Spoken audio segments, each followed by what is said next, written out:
So I've started the recording now. I'm going to turn on live transcripts. So if you, yeah, like it should be transcribing. There we go. Let me just check that that's transcribing. You should see something on the bottom of your screen. Might not be fully accurate, but it should be a little bit of a help in case something is fuzzy. Cool. All right, so let me just double check. All right, thank you for all your patience as I kind of set up my screen here so that I can see folks and then keep on admitting folks into the room. Okay, super. And then you can all see my slides, I think, right now. Okay. Awesome. Let me just make sure. Okay, cool. We are recording. Okay, so yeah, let's get started. Welcome everyone to Computational Action. We're going to be talking about how to make real impact in your community. So, this should be really relevant to the Create-a-thon that now started today that you're a part of. And I'll go through one lesson a day. So by the end, you should feel really equipped. At any point, feel free, of course, to jump in with questions. So I'm Nicole. I'm a master's student here at MIT. I'm with the MIT Media Lab and CSAIL, which stands for the Computer Science and AI Laboratory. So I did my undergrad in computer science at MIT, and then I became a product manager, and I worked at a lot of places. I worked at Google, I worked at Tumblr, I worked at TensorFlow. And as a product manager in these companies, it's my job to launch products that have real impact and really addressing user needs. So that's basically exactly what we're talking about when we talk about computational action. And it's exactly what we'll be talking about today for the rest of the week. And so I'm really passionate about all of this stuff around the product process, the design process, design thinking, product design. And so I'm really excited to be able to share a lot of this learning and a lot of the tools of how to make the product with you today and for the rest of this week. Cool. So everyone can still see my slides, right? Or just a little bit of logistics. Yeah, give me a shout if you can't see the slides. You should be seeing the third slide now with logistics. The lessons, we'll do some activities. I'll introduce a topic each lesson. It's going to be an hour, so from 12:30 to 1:30 Eastern time. And then you have received links to the materials. And I'm going to paste this link for today's guide again here. So this is a doc that's kind of like a companion for our slides that we're going to be talking about today. So feel free to refer to that a little bit later once we start group work. I just want to make sure you have that link. And then you also received a drive. I will reshare that later after today's lesson, just so you're not confused with all the materials. Cool. Okay, so that's logistics. So let's dive right in. So first off, a brief description about what computational action is. So there's two main components of computational action, which was a term that was coined, kind of co-founded by the App Inventor team. Some of you have been using App Inventor, so you're all familiar with that team and with the product that came out of MIT. One part of computational action is all about computational identity. And what I mean by computational identity is you are creating your own solutions that solve real problems in the world. There's no right answers because that's how it works, in the world, right? When we think about things we want to solve for and we start designing products and solutions. And so the process that you're going through and the work that you produce is actually really authentic to the real practices in industry. So real engineers, designers, inventors. So that's one part of computational action, which is all about basically you are a real engineer, designer, inventor, innovator. And the second part is what we call digital empowerment. So you're working on something that really has real impact in your community. Maybe it's your own life, your family's life, your friends' lives, and you're actually making a real impact in the world and in your community. So we really hope you can feel empowered after learning all of this to also pursue future engineering opportunities too. So these are two components of what we mean by computational action. And then kind of overall, I'm going to introduce you to the computational action process. So by the end of this process, you should feel really strongly, really strong both of these components in both identifying as a real engineer and also feeling really empowered to solve real issues in the world. So we're going to start with a really quick activity. This should be really quick. So I would love for everyone, if you have a pen or pencil and a paper at hand or on hand, take a moment and you can sketch. You can take 30 seconds or a minute to sketch it. Or if you don't, just picture a toothbrush. Try to really visualize the details in your head. Don't worry about getting it perfect if you're sketching it. Just try to draw out the main parts of the toothbrush. I'm going to give everyone a few seconds to do that while I check that everyone is in the meeting. All right, so we're going to move right on. All right, so if you visualize your toothbrush, have it in your mind. If you've sketched it, try to finish your sketch right now. Just a really quick sketch. Now I kind of want to ask, so if you could use your Zoom tools to raise your hand. So raise your hand in Zoom if maybe you drew something that kind of looks like this.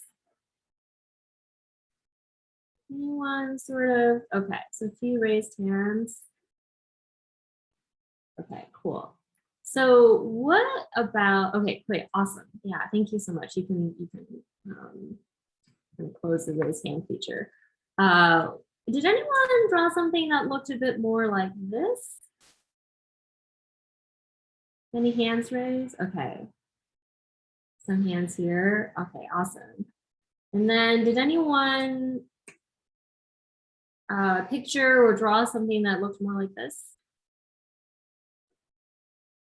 One for the last one? Okay. So maybe a fewer hands for the last one. Yeah, so thank you so much. So why did I ask everyone to do this really quick activity? Well, we're all familiar with toothbrushes, right? It's something that we all use every day.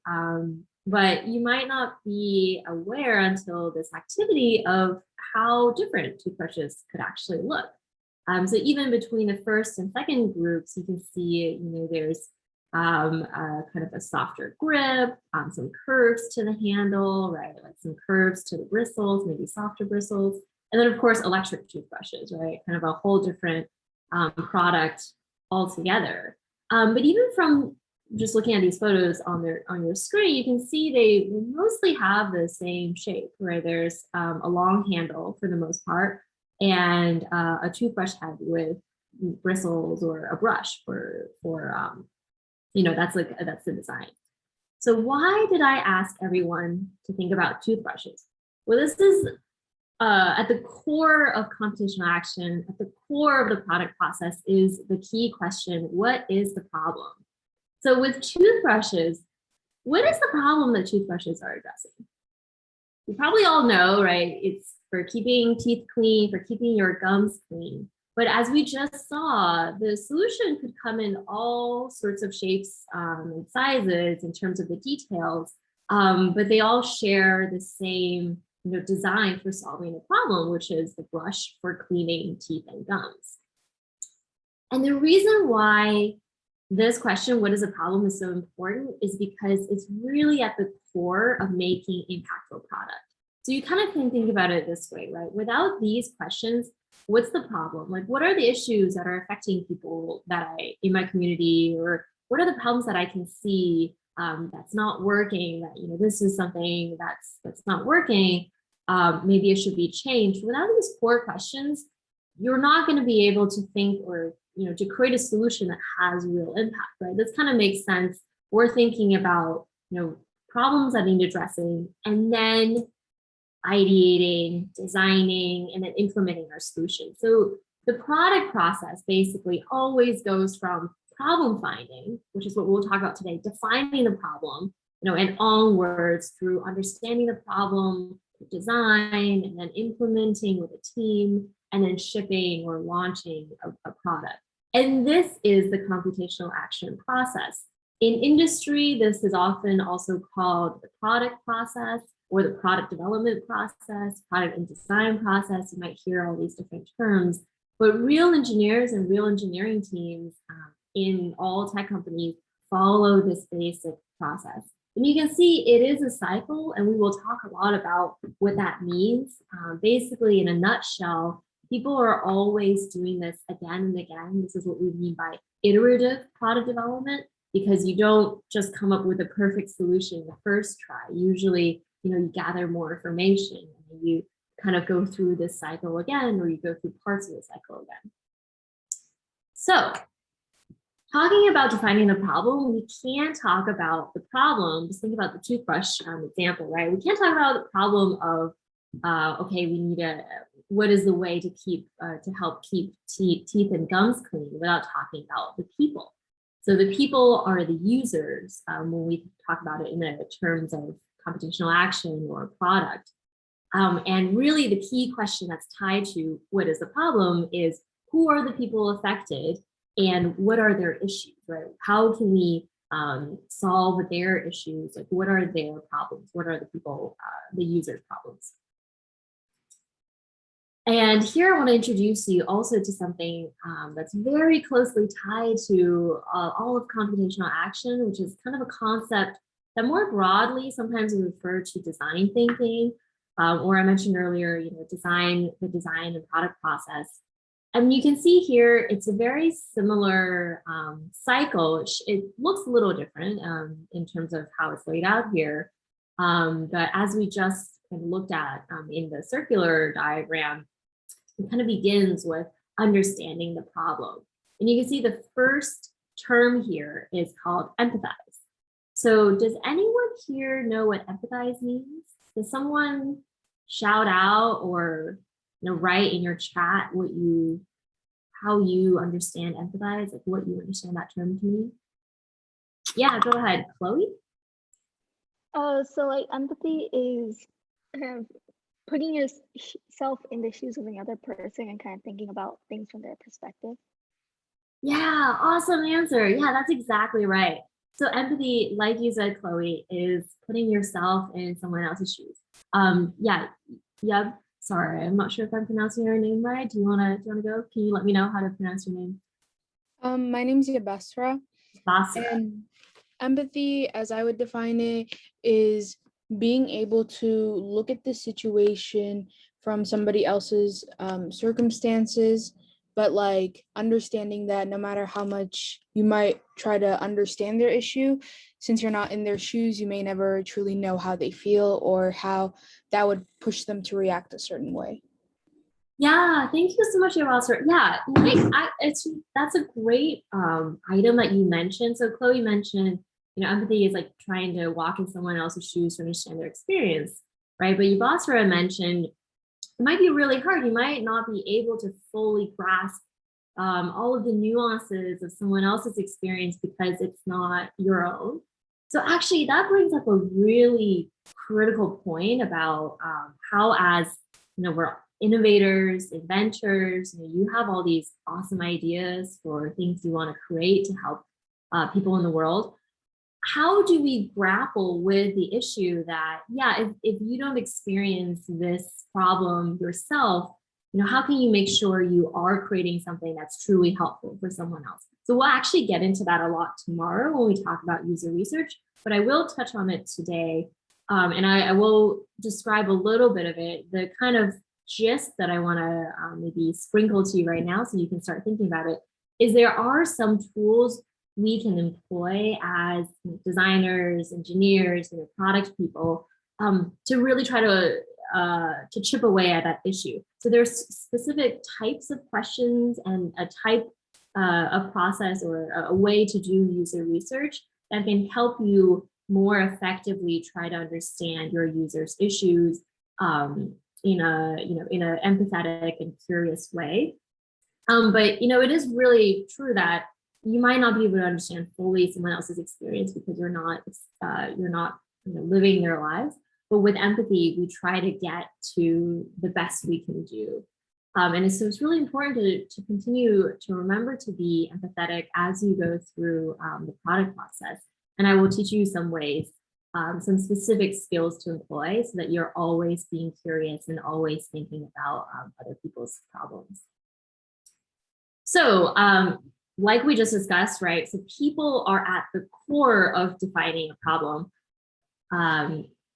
So for instance, like we just mentioned with toothbrushes, the problem, we can sort of state it or restate the problem as people need healthy teeth and gums.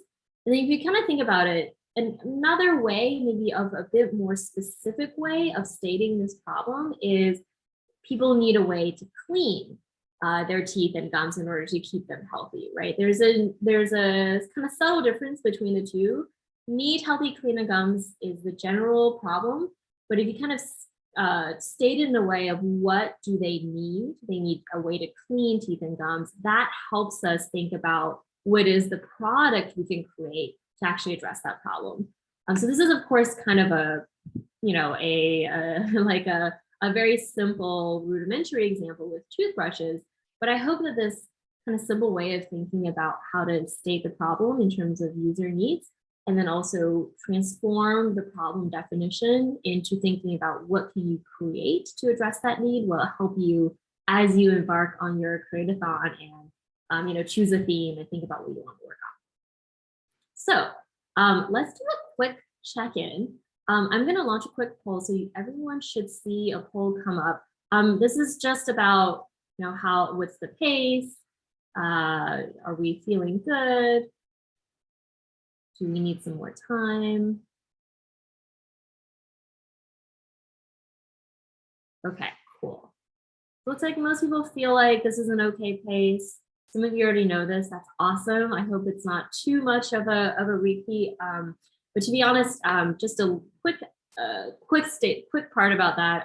So I've been as a product manager, I actually often need to remind myself of this process because even though I've been steeped in it, it's kind of, I'm gonna end the poll. Great, thank you so much everyone for participating in that poll. Yeah, it's kind of worth remembering and going through the steps because sometimes it's actually strangely easy to forget to define the problem. And that's actually something that we will discuss. I can absolutely share more as we go through this week's lessons. But it seems pretty common sense sometimes to be like, figure out the problem, you're solving for a problem, but then you have all these ideas as designers, innovators, like we have all these really awesome ideas, right? And kind of can get carried away sometimes with just enjoying our being really into your idea and wanting to make a solution that's very technical or cool, and kind of forget to figure out what the actual problem is. So before we go on to talking a bit more about that, I want to address something that should be relevant to you because you're working in teams. I think some of you have already done an hackathon, so you've already been working either individually or in teams on a project. And for the create-a-thon, of course, you're all going to be creating something by the end of this 2-week create-a-thon. So as I alluded to earlier, who works on products in industry, right? Who, as someone who identifies, I hope you can identify as a real engineer, designer, innovator, product person in industry. Who are these people who are actually working on products in tech companies? Well, it's all of these and more. The core kind of triad that people often reference is the combination of engineering, product, and design.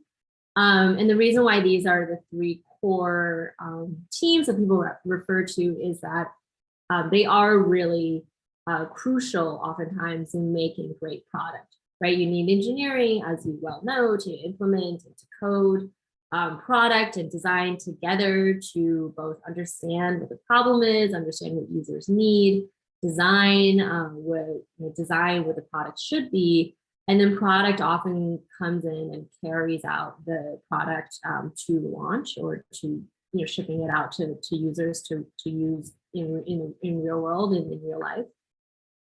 So on your teams, it's great if I think you should identify that you have skills in all three, and a lot of you have already been in the design workshops in the last week. So you've already done a lot of design, you're all doing engineering with coding, and we're really going to be talking about some more product intuition and product skills to help you do your creathon.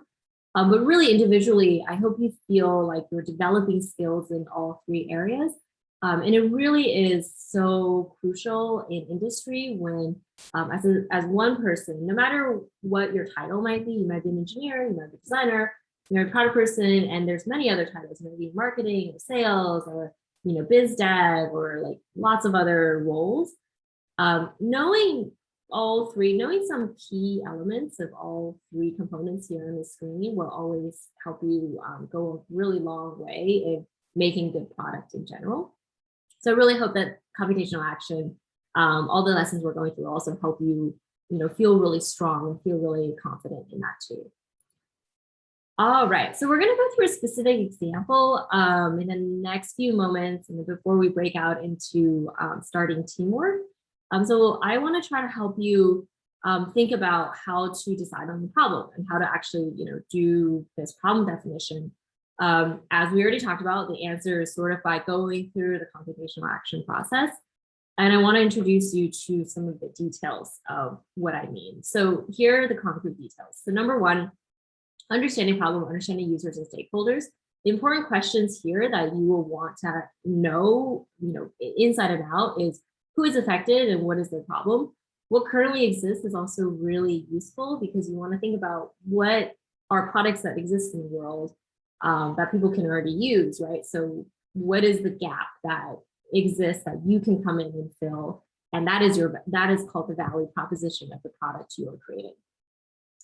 After that, it's important to design ethically with users. And when we say design, we both mean designing and creating the designs of what your product will be, but then also testing it with people. And the testing process is called prototyping. Here, we will talk a lot about this on day 3, but just kind of as an overview for you, we'll talk about how to start small. You probably already did this too also in the design section, but we'll go through it again from a different angle. We'll talk about sketching, why it's important to fail fast, and then why it's important to be to start small and be really agile, and then prototype quickly, and then be able to iterate on that to come up with your final designs. And then implementing. So as a part of the coding, kind of on the other flip side of the coin of implementation and coding is managing a project with your team. So we'll also talk about task management. I'll give you some specific tools to use for task management. We'll talk about communicating with your team and how to be a leader on your team. And then we'll talk about preparing for launch. So launching and landing is a really critical term. I think it actually came out of kind of the Google ecosystem, but I really love the term launching and landing, because really in a nutshell, it means not just you're done with code, you put your product out there and you kind of clap your hands and you're off, but you actually land your product, which means you make sure it's successful. So we'll talk about how do you make sure your product is successful? How do you validate its success? How do you keep on iterating? And speaking of iterating, repeating the process is really important. In real life, you won't always go through the process each step always, and each step will not always take the same amount of time. But kind of the general process, you will realize you'll naturally start iterating and repeating parts of it because you'll gather data and realize that you want to go back. All right, cool. So quick example before we break out into teams. I'm sorry, I had a little bit of background noise.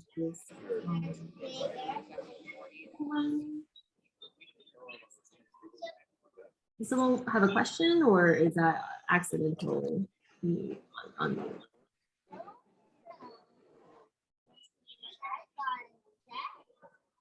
Okay. Ooh, I'm not sure. Yeah, would you mind? Use physical loaders like 222 inserts function dot here 860 is the final offer. Okay, cool. Sorry. I think I asked someone to mute. Let me know if you have a question.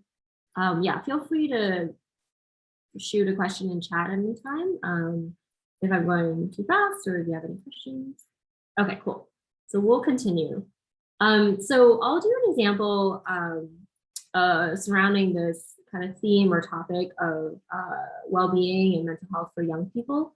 I think this is actually kind of similar to one of the available topics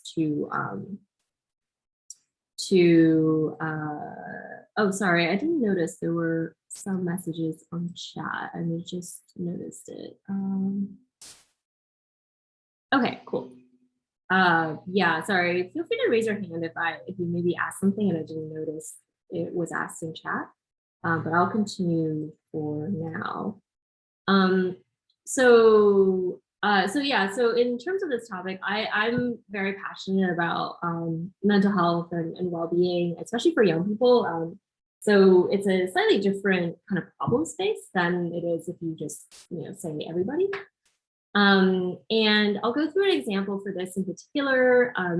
This is just purely an example to try to illustrate to you how you might go through something, problem defining, or sorry, to defining a problem. And the way I like to do it is first by, really trying to understand, okay, what am I passionate about? So as I mentioned earlier, defining the problem, this is the piece of the process that we're talking about today about how to do.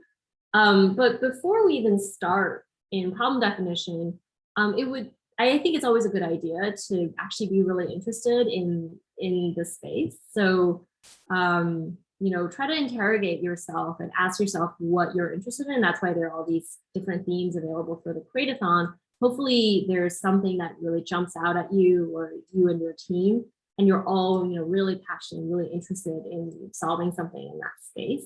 So for me, it's really like well-being and good mental health for young people. And the way I start thinking about this problem is, okay, what are some top issues in this area, right? So what are the user issues? What do young people, like, roughly maybe under the age of 25 experience? What are their issues that get in the way of, good mental health and good mental wellness? The reason why I'm going through and thinking this through is because I have a lot of ideas too, right? Yeah, okay, so awesome. Thank you for sharing. You feel free to write in the chat too if you want to participate and follow along in this process. I just want to do like a quick meta point on, I want to make sure I'm getting kind of all my thoughts and all my ideas out. Because then I can use this as a foundation to ask people for, really understand their problems, right? Really understand what users' issues are. But the foundation, which is like kind of my thinking right now around the space, is really important for me to lay it out so that I have a kind of like a clear understanding of my, kind of pre-founded or like almost sometimes biased views going into this problem space. So yeah, so I kind of wrote down stigma. Folks are saying stress at school, definitely true. Time management, including bedtimes, work times, that's so true. Sleep, and having good sleep is also another point that's relevant to that. Access to tools and resources, not enough information, for young people sometimes. Like I mentioned earlier, an interesting thing about products is that usually they are tailored towards a certain audience, and we'll also talk about that tomorrow a lot in detail when we talk about user research, and the third day when we talk about design. A lot of mental health and kind of therapy tools are tailored towards quote unquote adults, right, which might include folks in this age range, but not always like the best tool for young people. Okay, and then like I said, right, I'm thinking, laying down the foundation of how I think about this problem. So I think all young people are affected. So to me, when I think about mental health, it's, the users are all young people, because I'm really thinking about this category of, young people, maybe roughly around under the age of 25. So it's not just people who might be currently suffering, from mental illness or, mental health issues. that definitely certainly would be a part of the user group. But I think also like really all young people are affected, would be a part of this target audience. Cool, so now we think about this question that's also really important, right? What exists today? What's good and bad about what exists today? What's missing? And why are these questions important in the problem definition stage? Well, these questions will help you figure out what are some ideas, what are some things that you could build, right? So it's really important to, like I mentioned earlier, try to set down your ideas right now and then try to really interrogate them. You might realize you might need to fall out of love with some of your ideas because you need to gather data from users and you realize, okay, maybe that wasn't, actually like that, maybe that doesn't actually solve user problems. But what exists today, this is really important to think about. So as I go through this is just, again, this is just an example of how I think about this problem and my process through it, and might help you as you think about your problem space. So I think about therapy apps. There's some ones that are really targeted towards young people actually, which is really awesome. You might have heard about these. These are just two examples. One is Mood Ring, was actually created by people who created an app inventor, which is really awesome. And then one is called Virtual Hope Box. So they do different things, right? And the question here that's really important to ask about existing products is, what are the pros and cons? You kind of think about like, okay, pros of being an app, it's easily accessible, can send you notifications, can be kind of a nice reminder. Cons, it's an app, right? Most of these apps are not like speaking to a person. They offer like different types of activities or check-ins on mood, but it's not like a more sophisticated, real person or AI tool that can adapt to everything that you might be feeling as a user. Thinking outside the box. So what are some other things? Well, fitness trackers is an interesting product in the space of well-being, mental health, because physical activity is a big part of well-being, right? Physical trackers, you might be familiar with Fitbit or Apple Watch. One interesting thing I want to bring up, just in case you're curious, are like the kind of wide possibilities that exist today in fitness trackers. There's something called the Oura Ring, which is really popular for people interested in sleep. It's interesting because it's a ring, so it's not a watch, right? So what are some pros and cons of that? Well, there's usability, right? Like it's usually easier and less like distracting to wear a ring rather than a watch, or maybe more comfortable to go to sleep with. But then what's an issue of a fitness tracker? For a young person, cost might be a big issue, right? So what's good and bad about these existing products? Well, it might be costly. So, that might be something that's missing in this area. Again, thinking outside the box, just as a third example of what exists today, fun apps and games are all often really awesome kind of distractors or mood improvers, or YouTube and TikTok. I don't need to tell everyone here how popular these and other similar kind of apps or entertainment tools there are.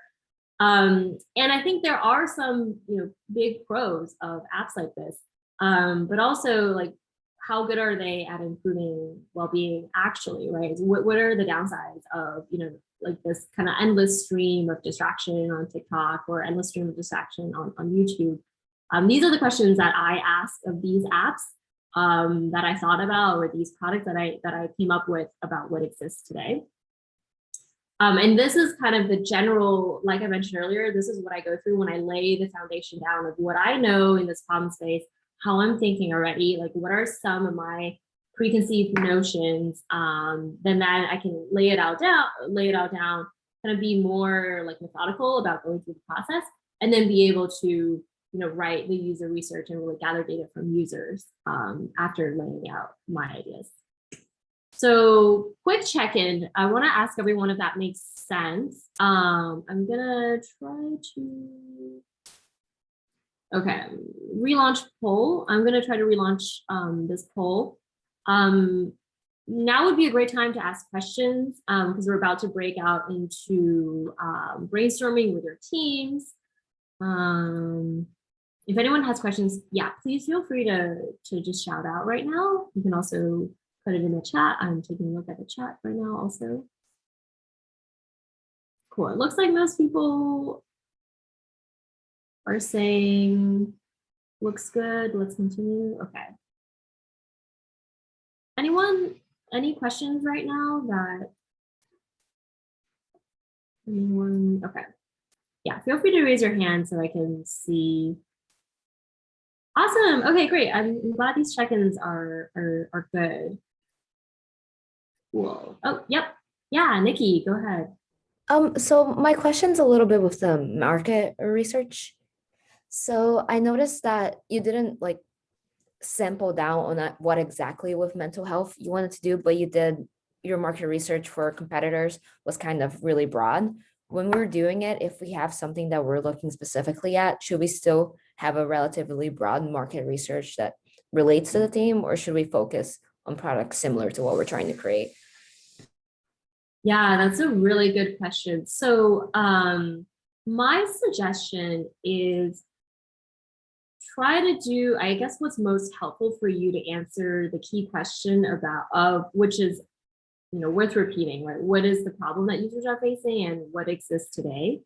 So if your topic is quite specific, you don't necessarily, like it might not be as relevant to your team and the problem you're working on to go really broad. In this example, my question, I can go, sorry, let me go back to my slide. My question that I chose at first, or the topic, right, is quite broad.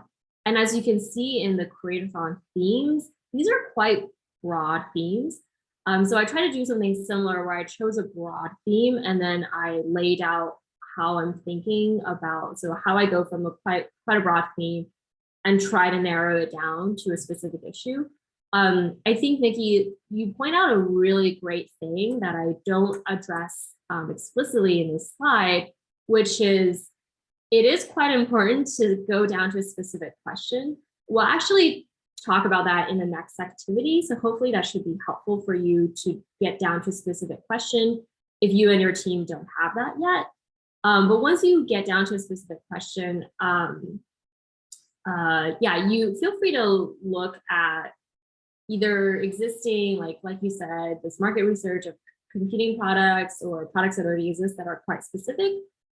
The only thing that I would recommend in this stage of problem definition is that sometimes it's helpful to stay high level at first, because you might realize as you're doing user research and problem definition that there might be like a really fitting kind of open space of what's missing that you can actually come in and create a solution for. And that is the value proposition of your app, and you're addressing something that's missing.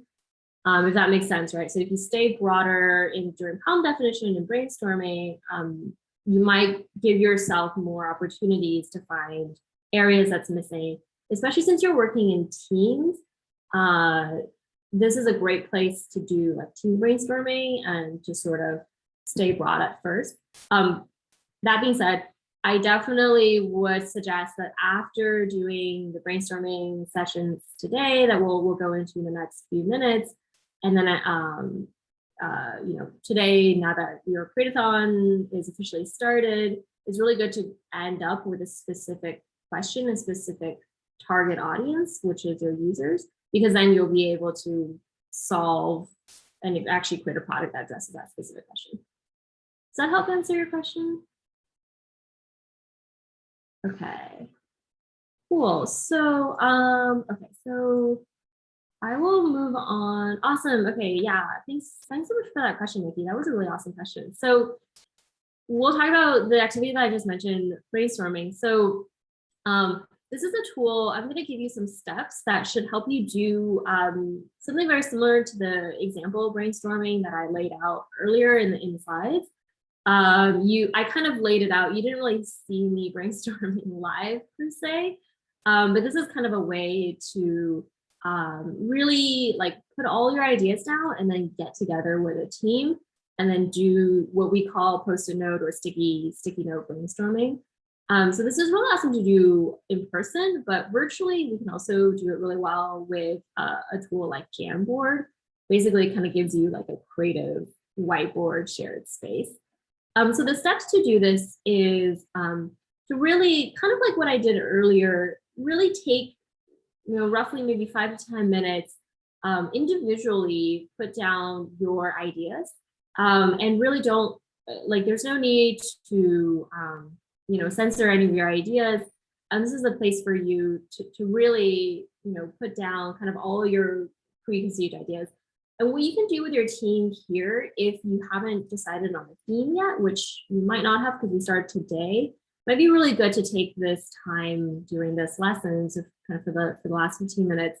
And your kind of overall topic could be, what should we work on? So you can put down all of your ideas of what you're passionate about, what you're interested in, right? That kind of go along with one of the themes. And you can go as specific as you want with your idea. You can stay high level. Sometimes it's a little bit more helpful to go specific. So instead of, for instance, like mental health for young people, to go specific and say, I want to improve sleep habits for young people, right? Like that's just a random example. Could be more helpful to go specific, because then you'll share with your team. So then after everyone does this individually, and you'll just drop the sticky notes onto a shared whiteboard, as a group, you'll go through, and as you go through reading the post-its, naturally themes will appear. So you will end up grouping post-it notes that have a similar theme, similar goal towards, the same goal. So you'll group them into separate groups, and you'll naturally see, a few groups, or maybe up to a certain number of groups appear. And that should help you kind of get a sense for what people are interested in, maybe what you should pursue, like what are all of the ideas that exist on your team right now. So I highly suggest this activity if you haven't yet discussed what you're interested in creating, because this could be really helpful for getting everyone's ideas down and then discussing, coming together and brainstorming together.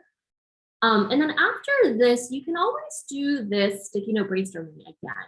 So let's say you decide maybe well-being is something you want to work on, right? And under the umbrella of well-being, you can sort of basically create a new whiteboard and then do, now the problem, or kind of the bigger theme you're working towards is, okay, what are some like different areas in well-being that we could potentially work on? I strongly suggest, so I just want to make a meta point right now, that we're not trying to come up with ideas, right? Because we want to get user research, which if you want to sneak peek at, we'll talk about that tomorrow, but if you want to sneak peek, you can reference the guides that were sent to you and shared to you to understand how to ask the right questions to users, so you can, really craft your solution that addresses user problems. But my kind of higher meta point that I want to address is that, as this, like awesome inventor, as a future maker, right?